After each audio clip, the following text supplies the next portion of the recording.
welcome back to the Two Trophy Dads podcast. Let's talk about Dave Rooster fighting.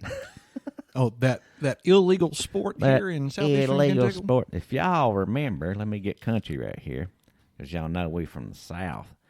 If you remember, a few weeks ago, there was this big bust. It involved some counties where we're from. We know a lot about, and we're not justifying it, glorifying it, any in that way. We're just talking about it because when we were growing up, it was just something that people did. And what amazed me, and I texted you this, And it was illegal then too. It was illegal then. I was like, how are people shocked by this? This has been going on. Well, just for instance, when I was a younger child, they had arenas built, and they call them pits. Call them pits, yes, in certain areas of the county where I'm from. And not only would, different walks of life would be there, but also politicians and policemen and all that stuff. There was, from what I just, understand, there could be thousands of dollars changing hands as they bet on these roosters. Yes. Much like somebody would go to the horse track and Yes. race and bet on horses, they bet on the roosters fighting. Yes. And and as you said, where I grew up, where my mother lives, there was an establishment, a pit. We all knew where it was at. It was the gentleman's initials, pit, on a hand painted. It was just took a can of spray paint, sprayed his initials, and wrote pit. It was the most redneck looking thing ever. But it was tacked up to a fence post at the corner of the main road and his side road, and everybody knew that was his rooster fighting or cock fighting pit where people go to watch the rooster fights. Yeah. And I mean, for everyone to see, it was advertising. And the police were through there all the time. But, so it's not like they didn't know that it was there. That's what we were talking about. We're like, once again, we're not justifying it. No. We're just saying it amazed us that people were in awe or in shock because, like, even the first county I taught in, I had a kid that had a necklace with the emblem of his rooster and his name and stuff. Yeah. I'm like, what is that? Well, that's my rooster that I fight on the weekends. Now it might be if the reporters or from the television network or the newspaper, if they're not from here, if they've moved in from the big city or something, that's probably going to be. These were Kentuckians that were let's I not. don't know what them blue things are that's got holes in. Folks, if you see a plastic water container barrel and it's cut open. And you don't only see these in Kentucky. When you're driving down, when you see them in North Carolina, Appalachia, everywhere, those are roosters. Yeah, they're not dogs tied up. No. And a lot of the time they're off the ground. Yep. And it's a rooster. And, they've got So them tied up. And there is huge money in that. Of course, it's all illegal. It's all underground, supposedly. Yeah. But, I mean, does it take a rocket scientist when you drive down the road? Nope. Now, granted, they're usually not on the side of the main highway, and they're not downtown, but it's usually off some little country back road, up a holler or somewhere. But if you drive long enough, you're going to spot them, and they're easy to see. Where I grew up, a neighbor just down 1,000 feet from my dad's house, known the guy all my life, good old boy. But he fought roosters, fighting chickens. Had them all of his life. It was just something he always did, and he had the barrels. He had chickens everywhere. He had his own little pit made in his barn. He didn't have a big one. And when we were young boys, we would go down, and I actually owned one fighting chicken in my life. It was a gray. It was a rooster, and it was in gray in color. That's what they call it. It was a gray. And this particular fella gave him to me.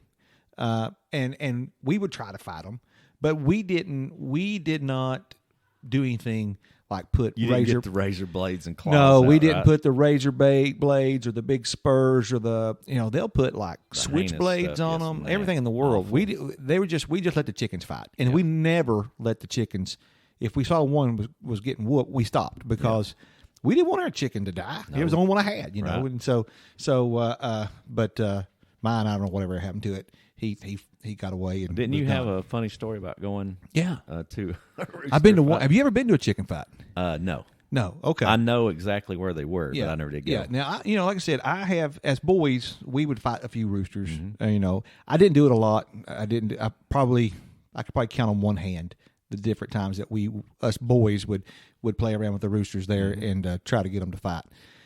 But for some reason, when I turned 9 years old, my dad picked me up. It was my birthday, and this is the first birthday that Mom and Dad were separated. Mm-hmm.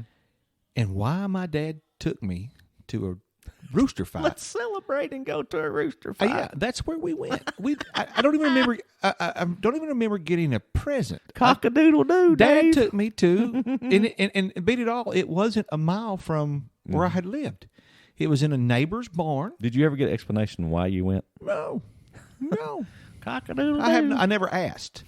I guess Dad wanted to go, and that's the only one I ever knew my dad going to. But it was a local. I mean, it's right there in the community. I didn't know. It blew me away when I found out what they were doing. Went into the barn, and man, there were people all in that barn. And this barn was not a pit. Right. Now they had turned it into one, a makeshift pit. Yeah. But they were hanging. If you don't know what a tier rail is in a barn, that's where they hang tobacco. And Backer. And it's just long rails, usually kind of maybe like what 2x6 or 3x6 or something. 4, I don't know, maybe in a 4x6. Pretty good size. 7x8, 5x4. Yeah, and it's usually rough cut lumber, in a barn. And these guys are up there sitting on the tier rails, and. Man, they're passing money around, and they're hollering out bets. Big money. And I really did, they're hollering out the odds and things. And I'm not a gambler, and I still have trouble figuring out what the odds are. I mean, I'm not. I would be a terrible gambler. But anyway, and so I would watch these chickens, and they put these long metal spurs. Now they were not blades, but they looked like spears. Mm-hmm. They were just long metal. I've seen the images of very, very sharp on the ends. Mm-hmm. And they would wrap them around. They had like leather and tie them onto their chickens' legs. They have natural spurs, but them suckers would jump up, man. They'd take, and it's the craziest thing. I've seen people taking them old bloody chickens. And, they're fighting. They'd break them up, and they would stick the old bloody head in their mouth and suck the blood off that chicken's head and stuff, and spit. And then they would hold that sucker up and blow in its butt. Lord have mercy. And Are you serious? I'm serious as a heart attack. And that rooster's neck would stretch out about 8 inches, son. Them feathers would come out. Oh my God. And it'd make that chicken mad. And then they'd put it back. They'd kind of tease one another, then let them go again. Here they go until one died. Mm-hmm. And I said, this is the craziest thing I've ever seen. Thanks, Pop, for bringing me. Yeah. Well, and here's the kicker of it. They have this one that everybody, he's got a reputation. It's his name. It's the only one I ever remember, but I can see it just like it was yesterday. He was called the Buzzard, the big dog. And I remember watching his handlers. They had some kind of golden peel capsule looking thing. I don't know what they gave that rooster, but they put it in that rooster's mouth, held his beak together, and then kind of stroked on his throat there to make him swallow it. So they drugged him up, I guess. I don't know what they gave that thing. But he was notorious. Everybody said, you got to watch the Buzzard. He's bad for jumping out of the ring. And, okay. So I'm a 9-year-old boy. That can't be good. Yeah. And I don't know if my dad was even really standing close to me at this time. You're getting text messages like crazy, man. Yeah, it's stupid stuff. But anyway, the Buzzard is fighting, and he's got those long metal spurs on, and he gets out. Jumps out. He jumped out once they got him. It's good. But, I mean, it was funny. When he jumped out, even the people on the tier rails, they're scattering, because he's on the ground. But they're all moving, too, because they don't know he might fly right up and there. He's mad, too. Yeah, he's mad. And he's got weapons. Yeah. Got weapons on his legs. And so he gets out a second time. And when he gets out that time, he's after me. Or I thought he was after me. Because, see, my dad, we just had regular old chickens at home. Right. And you didn't have steroid chickens. No, we didn't have steroid chickens. We didn't have fighting chickens. We had eating chickens. Is what we had hens that laid eggs, and then we would, Grandma would go get one, and we'd have dumplings or some fried chicken, But I'd been flogged by a rooster. Have you ever been flogged by a rooster? No, nor will I ever be. Son, let me tell you, roosters are bad deals. They'll peck your head, son. They'll hurt you. And so I was a little boy, and I'd been flogged. We had this one rooster that flogged me all the time. So when I saw that Buzzard coming after me, son, I was in a dead panic. Buzzard me. Yeah, and I'm running for dear life. And I don't remember how far away my dad's truck was. I don't even know where my dad was at. But I took off, son, in a dead panic run.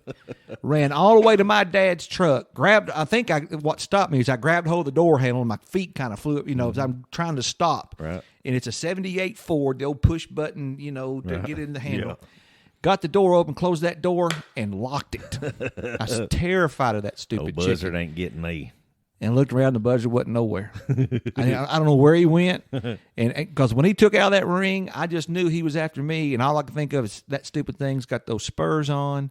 And I know what being flogged and they go for your neck. Yeah. And son, I was in a panic. Yeah. And I think we left after that. That's the last thing. But I remember the buzzard. But the buzzard lost. The buzzard died. He got killed. Oh yeah. My gosh.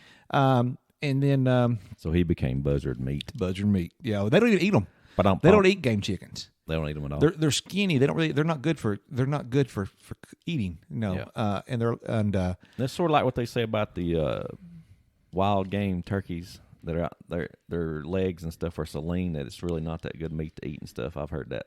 Oh no, wild turkeys are good to eat. Wild turkeys are. Okay. Yeah. I must just made that up. Oh yeah. Now I don't hunt them, but I've got kinfolk. My brother-in-law Frankie and them. Oh man, they've deep fried them before. That's good. Yeah. And he made some and cooked on a campfire when we were camping one time. Took some of that, it was like turkey nuggets. But man, it's awesome. Now again, I don't know all that much about them, but what little bit I've ate of them has been good. I don't know why Dad took me to that chicken fight. But the crazy thing is about that, is these roosters, when they have those razors and things on, they'll cut wings off. They look like Edward Scissorhands. Yeah, and and they'll cut, and where my mom used to live was on where that particular pit that I had mentioned earlier. It was on a road. It connected to the main road in two places. Mm-hmm. It made a big circle, and so a lot of the times, right there where my mom lived, there's a bridge, and it's the Clay County line, divides Clay and Laurel County. And right there at that bridge, I can remember they would dump all the dead roosters. Oh, my gosh. They'd throw it over the bank. Shoo. And there'd be all those, there'd be a pile of dead roosters. That's nice. from coming from that pit. Yeah. And awesome. so, and that was like that for years. I don't think the pit's there anymore. I think the gentleman died. Mm-hmm. But that pit was there for years and years and years. And so, no, for people to be in shock that it happens, it does. It's sport, and I'm not upholding it. It's cruelty. It's cruel. Now, what we did as boys, we didn't kill the roosters. We didn't. They would fight a little bit, but like I said, we didn't want our roosters getting hurt because that's the one we had. But some of these guys are in it for some big money. I mean, there used to be publications. I used to work with a guy who used to write. Mm-hmm. I don't know if it was Chicken Fightin or Caught Fightin magazine or something, but he wrote articles for that thing, and they would sell 4 or 5 chickens, dude, for $10,000, $15,000. Yeah, it was big money, man. Huge money. And it's just like anything else, they're looking for bloodlines and all that. If this was a good fighting chicken, whatever, they could make a ton off selling these things. And man, it's crazy. Yeah. But it's not right, but it happens. Don't be shocked, America. No. Until next time, America.